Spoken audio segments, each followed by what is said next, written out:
Welcome back to the channel, MBS. It's Mortgage Bro Science. It's going to be the longest one yet. We're going to go over credit, and there's a lot to reveal here, all right? Picked a bad day to stop sniffing glue. All right.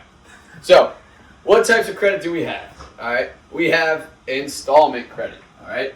I'm just going to put this. This is what you're going to see on a credit report. I'm not going to write out installment. We're just going to see INST. All right. An installment loan more commonly is associated with a car loan, but technically a mortgage is installment because it has an expiration date, right? Meaning it comes to term. Okay. Now, it's going to say MTG as far as mortgage on a credit report. All right. But installment. So this is your, we'll say, largest factor when establishing credit. Like having an installment loan will count more against you than say if you miss like a credit card payment. Okay. So on to the next one, revolving. Okay. So we're going to have revolving. All right. So a revolving credit is just as it sounds, right? A revolving door, you just spin, boom, revolving credit. It's like a credit card. It's open for an, we'll just say ... time until you close it out or you just don't spend it anymore. So you have an allowance every month, and hopefully you pay it off every month, or Dave Ramsey would call you and scream at you. But that's a revolving credit line, a revolving credit card. Okay. But then you're gonna say, oh, Mr.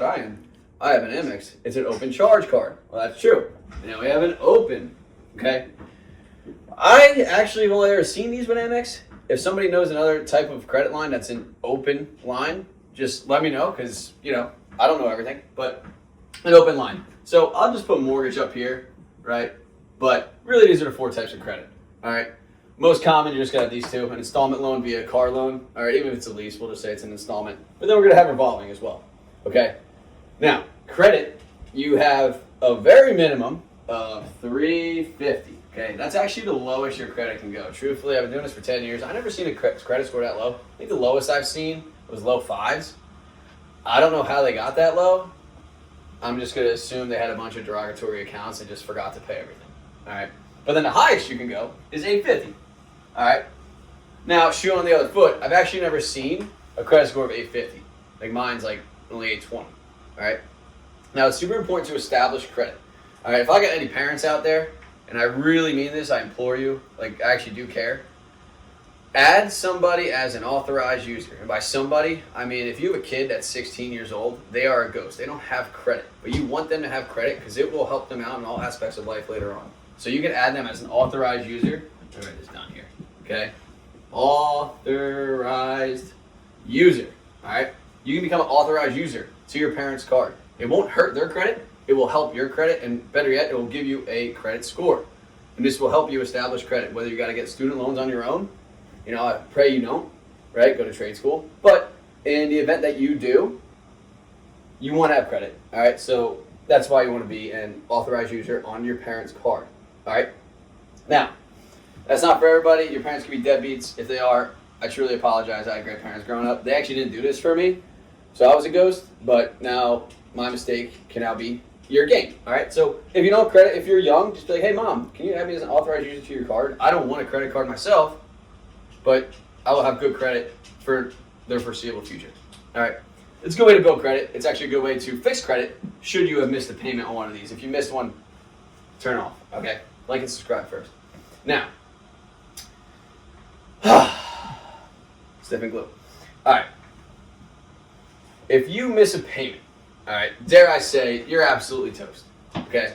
Revolving, if you miss a revolving payment, which I don't know how you do anymore because you just go on auto payment. Make the minimum payment every month, but hopefully you pay after credit cards every month. Just go on auto payment. If you're on ACH, auto debit, it takes it out every month. If you forget, if you're in another country, your phone breaks, what have you, it pays it for you. So there's virtually no excuse to miss a payment. All right? If you miss a payment with an open charge account, Amex, they're just going to cancel your ass, and then you're in the water anyway, right? And then an installment loan with a car, you shouldn't miss a car payment at all, right? If you can't afford the car, why the hell did you buy the car? All right? Go used. Finance it, pay it off within 6 months, okay? So credit is one of those indicative parameters to your rate when you're obtaining a loan, any type of loan. All right, if you have great credit, you will get the best terms. So what do I mean by great credit, all right? It used to be when I first started, 740 was like the bee's knees. I think after 740, I didn't care about it. He said, oh, I have an 850 credit score. I'm like, you're lying, no one has that, but whatever, good for you. 740, all right? So it used to be 740. Now, with the credit crunch, there's still probably a commercial real estate crisis out there, right? Look it up. Now they want to see 780 to get best terms, okay? Not only that, but they want to see 780 mixed with not 20% down, 25% down to get the absolute best terms and no LLPA, all right? That's a side point. Today we're on credit. So you want to have a 780 credit score. How do we get there, all right? If you're young, get added as an authorized user to your parents' card. All right, I'm telling you, you'll have an 800 credit score by the time you graduate college or trade school. Wink, wink, just go to trade school. All right, now, super important. Even with mortgages, you can auto debit. And I'll give you a little secret, all right? You go to a bank and you auto debit your mortgage, they're gonna give you an eighth off the rate. So it's really a no-brainer to do auto debit. Like, you really shouldn't miss a payment ever. But believe it or not, I have to explain this. All right. Now, sometimes stuff happens, but we are capable of doing credit repair. All right. Most frequently, I see these when people turn in a lease, okay, from those pesky car companies, or when they have a collection outstanding and they just don't know about it, right? Like the doctor, you go to see your physician. The doctor, he's really not trying to ruin your life. He just wants to get his $25 copay. So what they do is they're not going to chase you down, right? But they'll just report you to collections. All right. So, what you can do, if say, a bank pulls your credit, say, oh, you got a collection out here, your credit, it's 660 when it could be 780, right? You say, well, what's the matter? Like, oh, I have a collection. Like, where's it from? Oh, it's a medical collection. You went to the doctor on 212. I'm like, well, where did I go on 212? I went to the eye doctor. You just call your physician and say, hey, listen, you reported me late. So what you'll do is you'll pay that collection. I guarantee you it's minimal. And then you call the physician and say, hey, stop reporting me to this collection agency. I paid it off. I'm sorry I missed it. They'll do it. It works every time. And then in a matter of a month, your credit will shoot back up, right?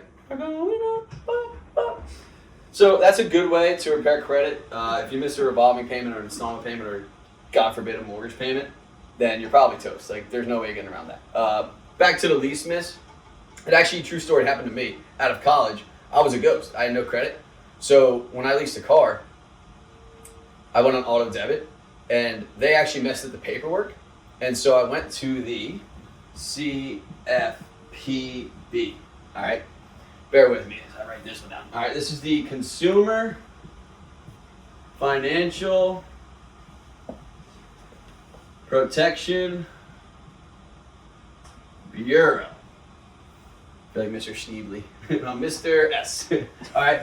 So they wrong. Like, I had the paperwork saying it was auto debit, but they wrongfully reported me late, right? And so I just filed a dispute with the CFPB, and I had a VP of Honda call me. He's like, "Oh, Ryan, I'm so sorry. Yeah, we're gonna remove that from your credit report immediately." And they did, and I was like, "No fooling, they actually did." So it was super impressive, and people, not everyone's bad, right? I don't think anyone's actually bad, but they worked with me. All right. So how do you know this? How do you know what your credit is, and how can I find out? All right. 3 bureaus. Ignore Credit Karma like the plague. All right. Credit Karma stinks. This is actually probably an advertisement for them, so shout out Credit Karma. You have TransUnion, Experian, and Equifax. All right, I'll write those. Let's write them here, okay?